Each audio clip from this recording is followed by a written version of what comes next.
ইন্ডিয়াতে মোটোরোলা তাদের নতুন স্মার্টফোন লঞ্চ করে দিয়েছে। আজকের এই ভিডিওতে আমরা এই দুটো স্মার্টফোনকে নিয়ে আলোচনা করব। মোটো যে দুটো স্মার্টফোনকে ইন্ডিয়াতে লঞ্চ করেছে, মোটো যে দুটি স্মার্টফোন ইন্ডিয়াতে লঞ্চ করেছে তার নাম হচ্ছে মোটো G60 আর মোটো G40। এই দুটো স্পেসিফিক ফোনকে নিয়েই আজকের মূলত ভিডিওতে আলোচনা করব। তো ভিডিওটা আপনারা অবভিয়াসলি শেষ পর্যন্ত দেখতে থাকুন। আজকের অবভিয়াসলি এই ভিডিওতে আমরা কোনো স্পেসিফিকেশন বলে আপনাদের টাইম ওয়েস্ট করব না। আজকে এই ভিডিওতে এই স্মার্টফোন দুটির সমস্ত ভালো প্লাস খারাপ দিক আপনাদের সামনে তুলে ধরবো। কিন্তু তার আগে যদি আপনি আমাদের এই চ্যানেলে নতুন হয়ে থাকেন, প্লিজ আজকে এই ভিডিওটাকে লাইক করে দিন। ভিডিওটা ভালো লাগলে অবভিয়াসলি চ্যানেলটাকে সাবস্ক্রাইব করে বেল আইকনে ক্লিক করার পর অল সিলেক্ট করে দেবেন, যাতে আমরা যখনই নতুন ভিডিও আপলোড করব তার একটা নোটিফিকেশান আপনার স্মার্টফোনে চলে যাবে এবং সর্বপ্রথম আপনি আমাদের এই ভিডিওটা ইউটিউবের মাধ্যমে দেখতে পাবেন। তো without time waste, let's get start. ভিডিওর প্রথমেই যেমনটা আপনাদেরকে প্রমিস করেছি যে ভিডিওতে স্পেসিফিকেশন বলে আপনার টাইমটা ওয়েস্ট করব না। ভিডিওতে সম্পূর্ণ কিছু ইম্পর্টেন্ট টপিক নিয়ে আলোচনা করব, যে টপিকের উপরে আপনাদের এই স্মার্টফোন সম্পর্কে প্রোস এবং কনস আপনাদের সামনে তুলে ধরবো। স্ক্রিনে আপনারা এই দুটো স্মার্টফোনের স্পেসিফিকেশন দেখে নিন, পজ করে দেখে নিন অবভিয়াসলি। ওয়েল, দেখে নিয়েছেন তো মোটো G60 আর G40 এবং G60-র মধ্যে কোনো ধরনের ডিফারেন্স নেই, শুধুমাত্র প্রাইসের ডিফারেন্স আছে। আর যে সমস্ত ছোটোখাটো ডিফারেন্স আছে সেগুলোকে আপনারা ভিডিওর মাঝখানের দিকে বলছি। প্রথমে আমরা মোটো G60-র প্রাইসের দিকে যদি দেখি, এখানে আপনারা 6GB 128GB যে ভেরিয়েন্টটা আছে সেটাকে 18,000 টাকা প্রাইসে কিন্তু আমরা পাবো, অর্থাৎ 17,999 টাকা। কিন্তু আপনার কাছে যদি ICICI এর কার্ড থাকে তাহলে কিন্তু আপনি 1500 টাকা অফে এই স্মার্টফোনটাকে কিনতে পারবেন। আর যদি আমরা মোটো G40 দিকে তাকাই তাহলে কিন্তু এই স্মার্টফোনের যে প্রাইস রাখা হয়েছে বেস ভেরিয়েন্ট সেটা 14,000 টাকা, আর একটা আছে সেটা হচ্ছে 16,000 টাকা। বেস ভেরিয়েন্ট 4GB 64GB, আর যেটা হায়ার ভেরিয়েন্ট আছে সেটা 6GB 128GB। তো আপনারা কিন্তু এখানেও কিন্তু আপনারা 1000 টাকায় সেভ করতে পারেন যদি আপনার কাছে ICICI এর কার্ড থাকে। তো অবভিয়াসলি কিন্তু আমরা এই স্মার্টফোন দুটি একটা 13,000 টাকা প্রাইস পয়েন্টে আর একটা 16,500 টাকা প্রাইস পয়েন্টে পেয়ে যাচ্ছি। এই স্মার্টফোনের প্রথমে কিছু ভালো কিছু দিক আপনাদের সামনে তুলে ধরার চেষ্টা করছি। প্রথমে আপনারা দেখবেন যে এই স্মার্টফোনটা আউট অফ দ্য বক্স কিন্তু অ্যান্ড্রয়েড 11-এর সাথে দেখা যাচ্ছে। এখন রিসেন্ট টাইমে যত স্মার্টফোন কোম্পানিরা লঞ্চ করছে সেখানে কিন্তু দেখা যাচ্ছে যে কোম্পানিরা অ্যান্ড্রয়েড 10-এর সাথে কিন্তু আউট অফ দ্য বক্স দিচ্ছে। কিন্তু এখানে মোটোর দিক থেকে একটা ভালো দিক হচ্ছে এখানে আপনারা অ্যান্ড্রয়েড 11 পেয়ে যাচ্ছেন, এবং মোটো প্রমিস করেছে লাস্ট 2 বছর কিন্তু তারা এতে ঠিকমতো আপডেট প্রোভাইড করবে। মানে অ্যান্ড্রয়েড 12 এবং অ্যান্ড্রয়েড 13-এর আপডেট কিন্তু আপনারা এই স্মার্টফোনটিতে পেয়ে যাচ্ছেন। এরও কিন্তু খারাপ দিক আছে। খারাপ দিকটা কি, এই স্মার্টফোনটা কিন্তু মোটেও আপনার জন্য স্টাইলিশ হবে না। মানে স্টাইলিশ স্মার্টফোন বলতে আমরা যেমনটা বুঝি, স্মার্টফোনটা একটু পাতলা হবে, চিন কম হবে, নচ কম হবে, এমনটা কিন্তু এই স্মার্টফোনে আপনারা দেখতে পারবেন না। খুব বেশি নচ এমনটাও কিন্তু নয়, কিন্তু যথেষ্ট নচ দেখতে পারবেন। যে পাঞ্চলটা আছে সেই পাঞ্চলের পাশে কিন্তু অনেকটা কাট আউট, পাঞ্চলটা বেশ বড় সড়ো দেখতে পারবেন, এবং নিচের দিকে যে চিন আছে সেটাও কিন্তু বেশ বড় কিন্তু আপনারা দেখতে পারবেন। এবং ব্যাক সাইডে পলিকার্বনেট ইউজ করা হয়েছে। কিন্তু এই প্রাইস সেগমেন্টে কিন্তু অন্যান্য বাজেটের যদি স্মার্টফোনগুলো দেখেন তাহলে কিন্তু সেখানে গ্লাস ব্যাক দেওয়া হয়েছে, কিন্তু এখানে কোনো ধরনের গ্লাস ব্যাক দেওয়া হয়নি, পলিকার্বনেট দেওয়া হয়েছে গ্লাস ফিনিশের সাথে।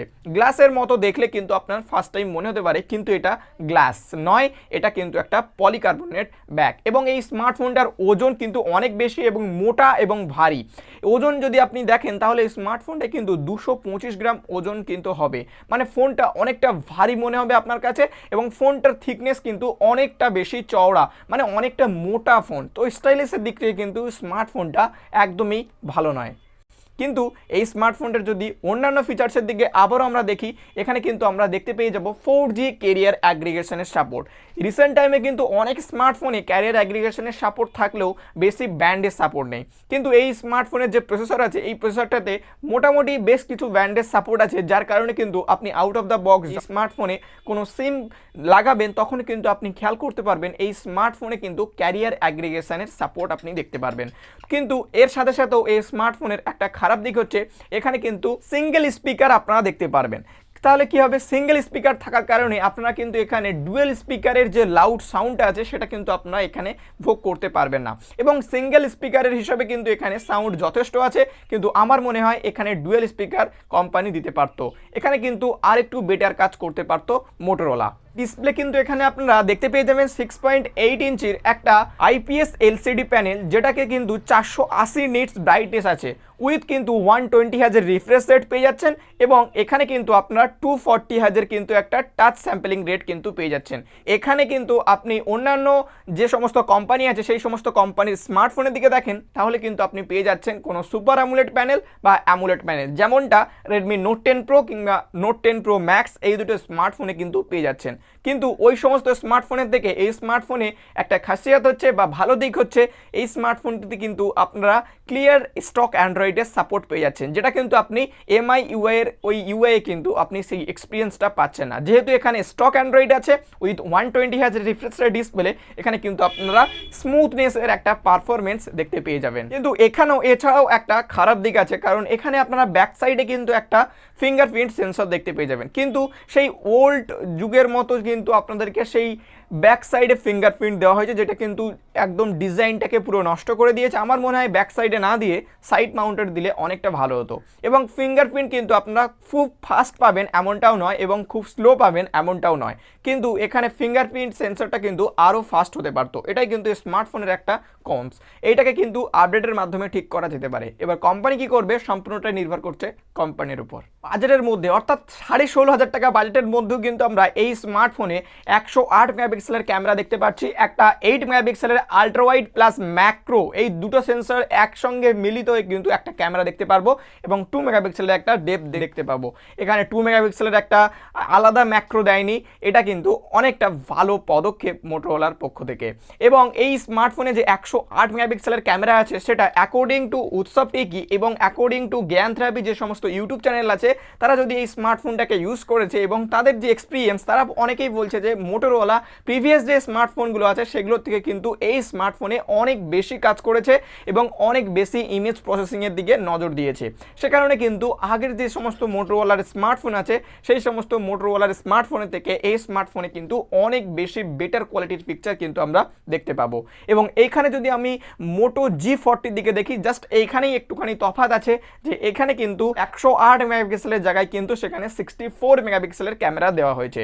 এবং এখানে আর একটা ক্যামেরায় সব থেকে বড় সুবিধা হচ্ছে আলট্রা ওয়াইড ক্যামেরায় কিন্তু অটো ফোকাস আছে, যেটা কিন্তু আপনি এর থেকেও বেশি বাজেটের স্মার্টফোনে কিংবা ফ্ল্যাগশিপ স্মার্টফোনেও কিন্তু এই আলট্রা ওয়াইড লেন্সে কিন্তু যে অটো ফোকাসের যে সিস্টেমটা সেটা কিন্তু থাকে না। কিন্তু মোটো এখানে কিন্তু এই যে মিড রেঞ্জের স্মার্টফোনও কিন্তু একটা অটো ফোকাসের সাপোর্ট কিন্তু মোটোরোলা দিয়ে দিয়েছে, যেটা কিন্তু মোটোরোলার তরফ থেকে কিন্তু একটা গুড পদক্ষেপ। এবং এই স্মার্টফোনে যদি আপনারা মোটো G60 স্মার্টফোনে কিন্তু আপনারা 32 মেগাপিক্সেলের একটা ফ্রন্ট ক্যামেরা পেয়ে যাচ্ছেন, যেটা কিন্তু 8 মেগাপিক্সেল ক্যামেরাকেই পিক্সেল মাইনিংয়ের মাধ্যমে কিন্তু 32 মেগাপিক্সেল করা হয়েছে। এবং মোটোরোলা G40 এই স্মার্টফোনটাকে কিন্তু 16 মেগাপিক্সেলের একটা সেলফি ক্যামেরা দেওয়া হয়েছে। এই ছিল মেট ক্যামেরার পার্ট। এবং যদি আমি এবার গেমিং পারফরমেন্সের দিকে আসি তাহলে কিন্তু এই দুটো স্মার্টফোনেই স্ন্যাপড্রাগনের 732G প্রসেসর দেখতে পারবো, যার কারণে কিন্তু এখানে কোনো ধরনের ল্যাগ এবং স্ট্যাটার কিন্তু আমরা দেখতে পারবো না, কারণ এই স্মার্টফোনে দেওয়া হয়েছে স্ন্যাপড্রাগনের 732G, যেটা কিন্তু অনেকটা পাওয়ারফুল প্রসেসর। আমি যদি অন্য কোনো কোম্পানির দিকে দেখি তাহলে কিন্তু আমরা দেখতে পাবো স্ন্যাপড্রাগনের 720G কিংবা 730G আছে। এখানে কিন্তু একটা খুব ভালো পদক্ষেপ দেখিয়েছে, কারণ এখানে কিন্তু স্ন্যাপড্রাগনের 732G প্রসেসর দিয়েছে, যার কারণে কিন্তু আপনি যদি একটা গেমার হয়ে থাকেন এবং আপনার বাজেট যদি 13,000 টাকা 14,000 টাকা হয়ে থাকে তাহলে কিন্তু আপনি মোটো G40 কিংবা আপনার বাজেট যদি আরেকটু বেশি হয়ে থাকে তাহলে কিন্তু আপনি 16,500 টাকা দিয়ে কিন্তু মোটো G60 এই দুটো স্মার্টফোনকে কিন্তু যে কোনো একটা বাই করতে পারেন। আমার মনে হয় এটা এই বাজেট সেগমেন্টের মধ্যে আরেকটা কম্পিটিটর হতে যাচ্ছে।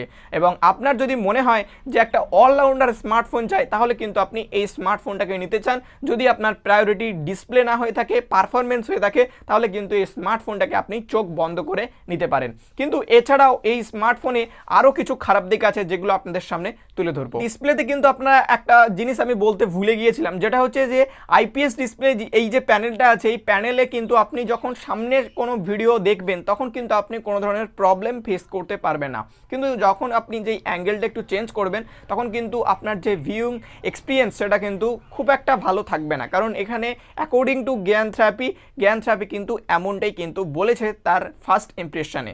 এবং এই স্মার্টফোনে সামনের দিকে কি প্রোটেকশন ইউজ করেছে তার কোনো সঠিক উল্লেখ কিন্তু আমরা কোনো ওয়েবসাইটে পাইনি, এমনকি মোটোরোলার অফিসিয়াল ওয়েবসাইটও কিন্তু সামনে কিসের প্রোটেকশন দেওয়া আছে কোন গ্লাসের প্রোটেকশন দেওয়া হয়েছে সেটা কিন্তু মোটোরোলার ওয়েবসাইটও কিন্তু বলা নেই।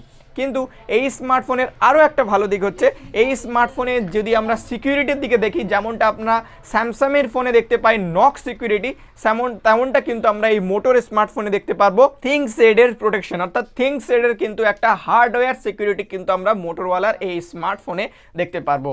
এবং মোটোরোলার এই স্মার্টফোনে আর একটা কম দিক আছে, সেটা হচ্ছে এই স্মার্টফোনে কিন্তু সমস্ত সেন্সারের সাপোর্ট থাকলেও কম্পাস সেন্সারের সাপোর্ট কিন্তু দেওয়া হয়নি। কেন দেওয়া হয়নি জানি না, কিন্তু কম্পাস সেন্সার আমাদের পক্ষে কিন্তু অনেকটা প্রয়োজনীয় হয়ে পড়ে। যদি আপনি ডে টু ডে লাইফে জিপিএস ইউজ করেন তাহলে কিন্তু কম্পাস সেন্সার আপনার জন্য কতটা কার্যকরী সেটা কিন্তু আপনি হয়তো জানবেন। আর যদি আপনি ডে টু ডে লাইফে জিপিএস ইউজ করে থাকেন তাহলে কিন্তু কম্পাস সেন্সার ছাড়া কোনো স্মার্টফোন নেওয়া মানেই আপনাকে ডে টু ডে লাইফে ভুগতে হবে। সর্বশেষ আপনাদেরকে একটাই কথা বলতে চাই, যদি আপনার বাজেট 16,500 টাকা 17,000 টাকা হয় তাহলে আপনি মোটোরোলার এই G60 স্মার্টফোনটাকে চোখ বন্ধ করে নিতে পারেন। যদি আপনার প্রায়োরিটি গেমিং হয়ে থাকে এবং আর অন্য কিছু না হয়ে থাকে, আর যদি আপনার প্রায়োরিটি গেমিং না হয়ে একটা অলরাউন্ডার স্মার্টফোন হয়ে থাকে এবং আপনি 17 থেকে 18,000 টাকা ইন্ডিয়ান রুপিতে খরচ করতে পারেন তাহলে কিন্তু আপনি রেডমি নোট 10 সিরিজের দিকে যেতে পারেন। আর যদি আপনার বাজেট একদম 16,000 টাকা 16,500 টাকা হয়ে থাকে তাহলে আপনি এই মোটো G60 এই স্মার্টফোনটাকে নিতে পারেন। এবং আপনার বাজেট যদি টাই 12 থেকে 13,000 টাকা, মানে আপনি কোনো বাজেট স্মার্টফোন কিনতে যাচ্ছিলেন আর কিছু 2-1,000 টাকা বাড়িয়ে আর একটু বেটার স্মার্টফোন কিনবেন বলে ভাবছিলেন এবং আপনার প্রায়োরিটি গেমিং এবং অলরাউন্ডার একটা স্মার্টফোন পেতে চান তাহলে কিন্তু আপনি মোটো G40 এই স্মার্টফোনটাকে অবভিয়াসলি কিনতে পারেন। কারণ মোটো G40 এই স্মার্টফোনটাকে যদি আমি ইন্ডিয়াতে ICCI এর কার্ড লাগিয়ে কিনি তাহলে কিন্তু মাত্র 13,000 টাকায় পেয়ে যাবো। আর 13,000 টাকায় 4GB 64GB র্যাম ভেরিয়েন্টের এবং সঙ্গে স্ন্যাপড্রাগনের 732G থাকা মানে আপনি বুঝতেই পাচ্ছেন কত দুর্দান্ত একটা পারফরমেন্সওয়ালা স্মার্টফোন আপনি পেয়ে যাচ্ছেন।